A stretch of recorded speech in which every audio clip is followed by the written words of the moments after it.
Merhaba, ben Kerem Gök. Hem bir içerik üreticisi hem de İstanbul Havalimanı'nın ilk yolcularından birisiyim. Bugün kariyerim adına çok özel bir proje için buradayım ve önümde uzanıp giden son derece heyecan verici saatler var. Biliyorsunuz bu sene Cumhuriyetimizin 100. yılını kutladık ve Cumhuriyetimizin 100. yılı bitmeden İstanbul Havalimanı 100. Havayolu şirketini ağırlayacak. Ben de bu kapsamda önümüzdeki yaklaşık 24 saat boyunca İstanbul Havalimanı apronunda 99 farklı havayolu şirketine ait uçağı görüntüleyeceğim ve finalde hep beraber İstanbul Havalimanı'na sefer düzenleyen 100. şirketi karşılıyor olacağız. 2018 yılında açılışından sadece günler sonra İstanbul Havalimanı'ndan seferlerine başlayan ilk şirket olan Türk Hava Yolları ile bir yolculuk gerçekleştirdim ve o günlerde apron böyle gözüküyordu. Biraz sessiz sayılır. Şu anda arkamda Türk Hava Yolları'na ait bir Boeing 777 motor çalıştırıyor. Yani ne kadar yansıyor bilmiyorum ama korkunç bir gücün sesini duyuyoruz buradan. İki dev General Electric GE90 motoru çalışıyor şu anda.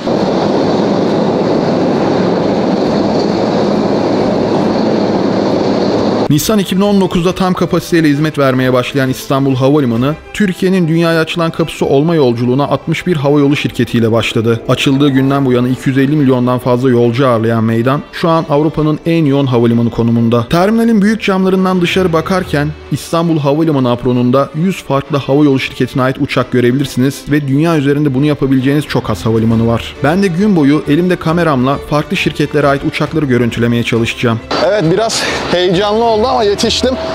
Etihad'ın Boeing 777'si şu anda kalkış için taksi yapıyor. Şurada hemen bir yanında bunun. Burada A9'da Çin Hava Yolları'nın ismini okuyamıyorum. Biraz zor bir isim var. Telaffuz edemeyeceğim ama Çin merkezli bir firmanın Airbus A330'u vardı. A330-300'ü vardı. Onu fotoğrafladım.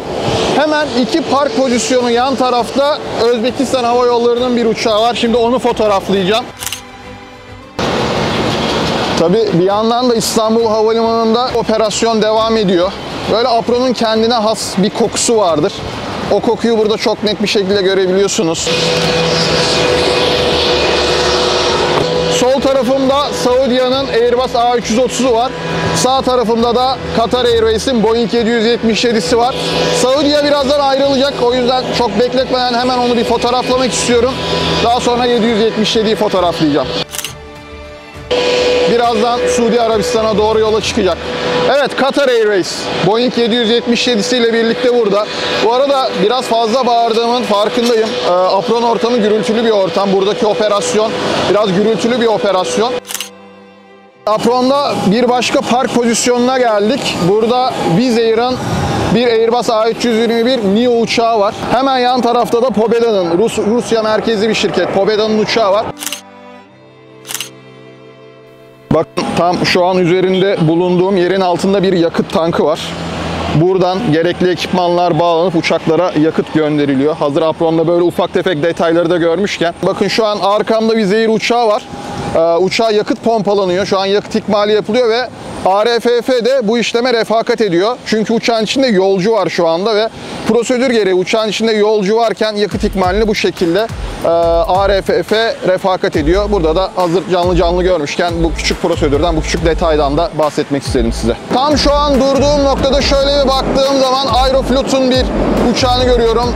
Transavia'nın bir Boeing 737'sini görüyorum. Hemen arkamda Egypt Air'e ait bir başka uçak var. Türk Hava Yolları'nın Boeing 777'si taksi yapmaya hazırlanıyor. Şu anda motor çalıştırıyor. Gulf Air'in uçağını da hemen biraz ileride görüyorum. Şu anda belki kadrajınıza yansımıyor olabilir ama şimdi şöyle bir yürüyüp gördüğüm bütün bu farklı boyamaları, bütün bu farklı havayolu şirketlerini fotoğraflayacağım. Gün boyu birçok farklı tipte, farklı şirketlere ait uçağı dünyanın dört bir yanına uğurlamadan önce fotoğrafladık. Elimdeki listeyi hızlıca tüketirken size birkaç ufak bilgi vermek istiyorum. Günün ilk ışıklarıyla karşılayacağımız Air China ile birlikte İstanbul Havalimanı'na sefer düzenleyen şirket sayısı 100'ü bulmuş olacak. Bu sayının anlamı şu: 300'ün üzerinde noktaya İstanbul Havalimanı'ndan doğrudan ulaşmanız mümkün ve bu sayılar her geçen gün artıyor. Biman Bangladesh Airlines'ın Boeing 787'sini de fotoğraflayacağız ve daha sonra devam edeceğiz. Şu an yani şöyle baktığım zaman çok uzaklardaki park pozisyonlarında bile bir sürü farklı boyama, bir sürü farklı havayolu şirketine ait uçak görebiliyorum.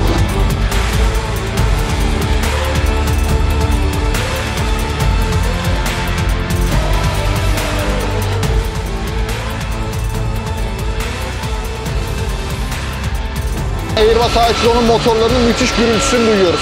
Şu an içinde bulunduğumuz araç emniyet uyumluluk aracı. Emre Bey bize yardımcı oluyor bugün. Çok kısa bir bilgi alabilir miyim Emre Bey sizden? Emniyet uyumluluk nedir? Biz bu hava tarafının, hava sahasının, uçakların hareket ettiği alanın tamamının ulusal ve uluslararası mevzuatlar kapsamında denetlenmesinden sorumluyuz. Apron'un bir diğer köşesindeyiz. Hemen şurada bir Medsky uçağı, Medsky Hava Yolları'na ait bir uçak taksi yapıyor. Biraz daha ileriki park pozisyonlarında Airanka'ya ait bir Airbus A330'u görüyorum. Tailwind'e ait uçaklar var. Eğer operasyonel uyumluluk olursa o tarafa doğru da gitmek ve o uçakları çekmek gibi de bir niyetim var. Hemen burada yanımda yine kapıda yolcu alımını beklediğini tahmin ettiğim bir TAI uçağı var. TAI'ye ait bir Boeing 787 var. TAI Airways İstanbul Havalimanı'na sefer düzenleyen 99. şirketti. Bugün benim fotoğrafladığım ve listemde işaret attığım 43. havayolu şirketi oldu. Saatler ilerledikçe listemde yer alan tüm havayolu şirketlerini işaretlemiş olmak istiyorum ve bu boyutlardaki bir havalimanı apronunda bu düşündüğünüzden çok daha fazla çaba ve destek gerektiriyor. Airside Operation'ı da hazır burada görmüşken girip onlara da bir selam vermek istiyorum. İstanbul Havalimanı dünyada sayılı havalimanlarından birisi. Avrupa'da ilk sırada hatta yoğunluk anlamında. Şu an yaklaşmadaki tüm uçakları görebiliyoruz havalimanımıza gelen. Yeşil olanlar bizim sahada aktif olarak çalışan arkadaşlarımız. Mavi olan uçaklar kalkan uçaklar.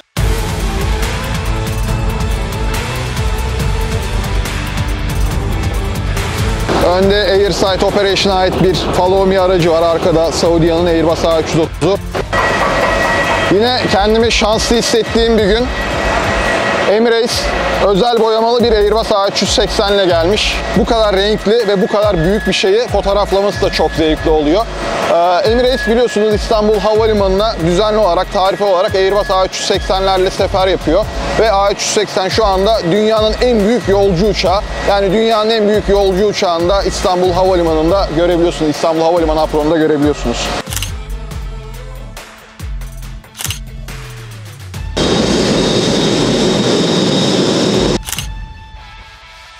Boeing 737-400 benim için çok özel bir uçak.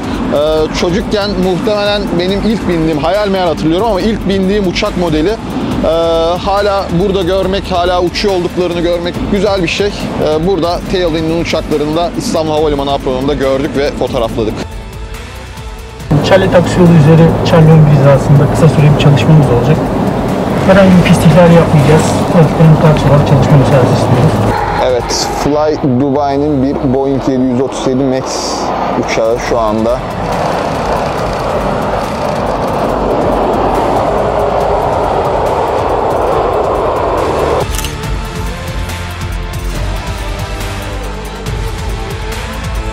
İstanbul Havalimanı'nda gece operasyonu başlıyor. Bizim için de gece operasyonu başlıyor. Freebird'ün bir uçağı var arkamda.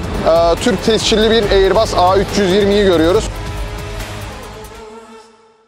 Şu an elimde görmüş olduğunuz listede 100 farklı havayolu şirketinin ismi yazıyor. Bu şirketler İstanbul Havalimanı'na sefer düzenleyen şirketler. Uzun saatlerdir buradayım. Elimde fotoğraf makinesiyle İstanbul Havalimanı apronunda farklı havayolu şirketlerinin fotoğraflarını çekiyorum. Ve sabaha kadar da burada olacağım. Sabah saatlerinde günün ilk ışıklarıyla birlikte İstanbul Havalimanı'na sefer düzenleyen 100. havayolu şirketini karşılayacağız birlikte. ARFF istasyonuna geldik. Biraz dinleneceğiz, çay içeceğiz ve daha sonra devam edeceğiz. ICAO'ya göre her pistin kenarında ve 3 dakika içerisinde uçağa müdahale edecek tarzda kurulmuş bir istasyon bunlar. Ve her istasyonda araç sayıları fazlasıyla, yani ICAO'da belirtilen rakamların fazlasıyla istasyonlarımızda mevcut. Çok seri. Yani bu kadar büyük bir cüssenin bu kadar çabuk ivmeleniyor olması çok şaşırtıcı. Yani bir 30-35 tonluk araçta bu kadar iyi bir hızlanma çok ideal. Kesinlikle. Yani bunda aynı zamanda devrilmeyi önleyici sistemler de var. Tabii şu an çok keskin bir dönüş bu mesela. Keskin, evet. Bu araç için cüssede bir araç için çok ve keskin bir dönüş. sıvı olan bir araç için çok keskin bir dönüş. Ya bütün şey, her şey daha seri olması üzerine tasarlanmış. Yani ne kadar ani ve ne kadar seri hareket edebilirse belki de hayat kurtaracak yani bu serilik Kesinlikle. ve anilik. Bu vesileyle bu güzel deneyimde yaşamış olduk. İstanbul Havalimanı ARFF'ye çok teşekkür ediyorum. Şimdi devam ediyoruz. Tekrar park pozisyonlarına doğru gideceğiz. Orada Flight Radar'dan takip ettim. Görüntülemek istediğim 1-2 tane uçak var. O tarafa doğru geçeceğiz şimdi. Evet, şimdi Kore Hava Yolları'nın uçağını yakalamaya çalışacağım ama biraz geç kaldım sanırım.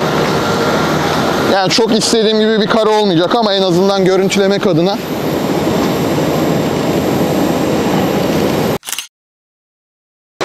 Evet, Korean Air. Şurada Air France'ın uçağını görüyorum. Oraya doğru yürüyeceğim. Şöyle turumuza devam ediyoruz. Yürümeye devam. Hadi bakalım. Hemen arkamda Aegean'ın, Yunanistan'ın Airbus A320'si var. Azerbaycan Hava Yolları'nı gördük taksi halinde. Daha önce Azerbaycan Hava Yolları'yla da bir yolculuğum olmuştu. Boeing 787 ile uçmuştum. Bugün bir Airbus A320 ile burada. Buradan bizi Azerbaycan'dan izleyen herkese kocaman selamlar, sevgiler. Emek arkadaşlar, emek. Saatlerdir buradayım, havalimanındayım. Şuradaki operasyonu görüyorum ve yani bu operasyonun her bir miliminde, operasyonun her aşamasında çok büyük bir emek veriliyor. Bunu da gözlemledim. Bu arada Follow Me aracı aydınlatıyor şu anda beni. Bayağı da güçlü ışıkları var. Şöyle bir gösterir misin rica etsem? Hani o da küçük bir detay apronla ilgili. Bir detaydan daha bahsedeceğim size. Arkamda görmüş olduğunuz bu direğin üstünde bir kamera var.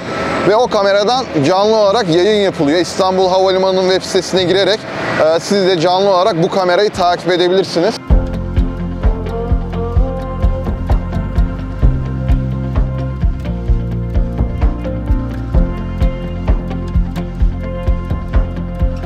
Şu an Air Serbia'nın bir Embraer'ı geçiyor. Hemen onu da görmüşken şöyle.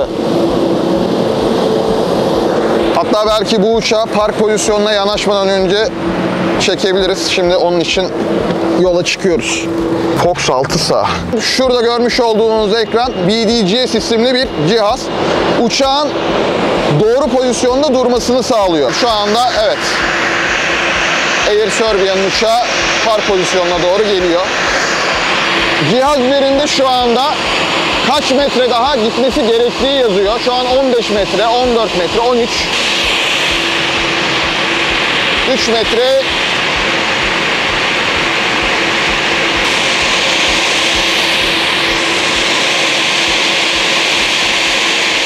Airside Operation Kontrol Merkezi'ne geldim. Şöyle ekranları kontrol ediyorum. Şu anda çekmem gereken herhangi bir uçak yok. Tabii saat itibariyle operasyon da biraz yavaşlamış durumda. Şu anda saat 5:20. Aşağıda Z saati görüyorsunuz. Haliyle birkaç saat yatıp dinlenebilirim. Dinlenme odasındayım. Biraz kestirmeye çalışacağım. Sabah için enerji toplamam lazım. Malum heyecanımız büyük. 100. Havayolu şirketini karşılayacağız. Şimdi biraz dinleneyim. Sabaha karşı tekrar görüşürüz. Günaydın. Takip ettiğim 3 tane daha uçak vardı. Gidip o uçakları da görüntüleyeceğim ve 99 uçağı görüntülemiş olacağım. Ve daha sonra 100. uçağı beklemeye başlayacağız. Selam abi, günaydın. Lufthansa'nın Airbus A321'i var. Şu an park pozisyonunda. Yolcu alımına hazırlanıyor. Listemdeki havayolu şirketlerinden biriydi. Şimdi şöyle güzel bir açı bulup onu da fotoğraflayacağım. Air Algeria'nın bir 737 NG'si var. Şu an arkamda uçağın hemen önünde uçağa bağlı bir ünite görüyorsunuz. Grand Power olarak isimlendiriliyor bu ünite. Şu anda uçağa elektrik ve enerji sağlıyor bu ünite. Delta 17. Anlaşıldı.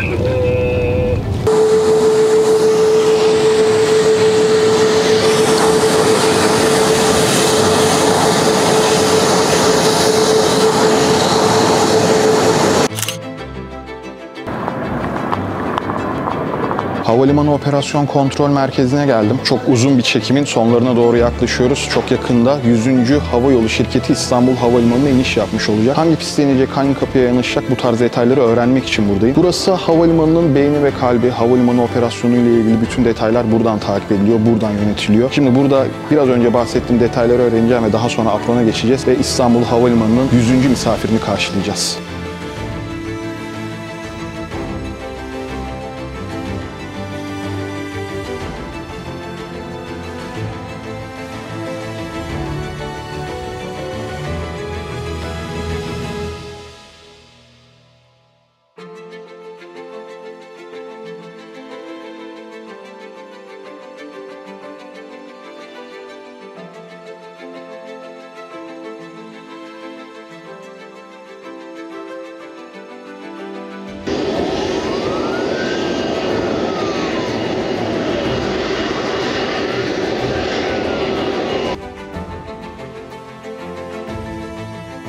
İstanbul Havalimanı'nın 100. havayolu şirketi Air China şu anda arkamda taksi yapıyor. Dakikalar önce İstanbul Havalimanı'na inişini gerçekleştirdi ve şu anda özel bir karşılama yapılıyor. Biz de bu karşılamaya eşlik ediyoruz. Biz de bu anlara tanıklık ediyoruz ve sizler için de kaydediyoruz.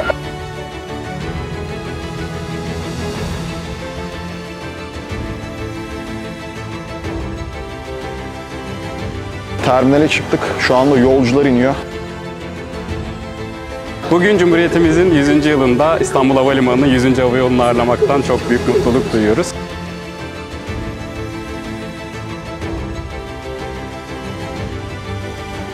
Coşkuyla, gururla kutladığımız Cumhuriyetimizin 100. yıl için hedefimiz havalimanımızda faaliyet gösteren havayolu firması sayısını 100'e ulaştırmaktı ve bunu bugün başarmış bulunuyoruz.